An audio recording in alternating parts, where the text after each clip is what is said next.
வில்லியனூர் கோபாலன் கடை அருகே குப்பை கிடங்கு பகுதியில் பள்ளி மாணவர்கள் மற்றும் இளைஞர்களுக்கு கஞ்சா விற்பனை செய்த சுரேஷ் என்பவரை வில்லியனூர் போலீசார் கைது செய்தனர். புதுச்சேரி வில்லியனூர் காவல் நிலையத்திற்கு உட்பட்ட வில்லியனூரை அடுத்த கோபாலன் கடை குப்பை கிடங்கு அருகே பள்ளி மாணவர்களுக்கு கஞ்சா விற்பனை செய்வதாக வில்லியனூர் போலீசாருக்கு ரகசிய தகவல் கிடைத்ததன் பேரில் விரைந்து சென்ற போலீசார் பள்ளி மாணவர்களுக்கு கஞ்சா விற்பனை செய்து கொண்டிருந்த இளைஞரை மடக்கி பிடித்து அவரிடமிருந்து 100 கிராம் கஞ்சாவை பறிமுதல் செய்து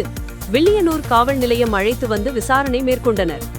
விசாரணையில் கோபாலன் கடை அம்மா நகரைச் சார்ந்த வேல்முருகனின் மகன் சுரேஷ் வயது 26 என்பதும் தொடர்ந்து பள்ளி மாணவர்கள் மற்றும் இளைஞர்களுக்கு கஞ்சா விற்பனை செய்ததும் இவர் மீது வில்லியனூர் காவல் நிலையத்தில் கொலை முயற்சி, கொள்ளை, திருட்டு போன்ற பல்வேறு வழக்குகள் நிலுவையில் உள்ளதும் குறிப்பிடத்தக்கது. மேலும் சட்டம் ஒழுங்கும் மேற்கு காவல் கண்காணிப்பாளர் சுப்பிரமணியன் உத்தரவின் பேரில் வில்லியனூர் வட்ட ஆய்வாளர் கலைச்செல்வன் மேற்பார்வையில்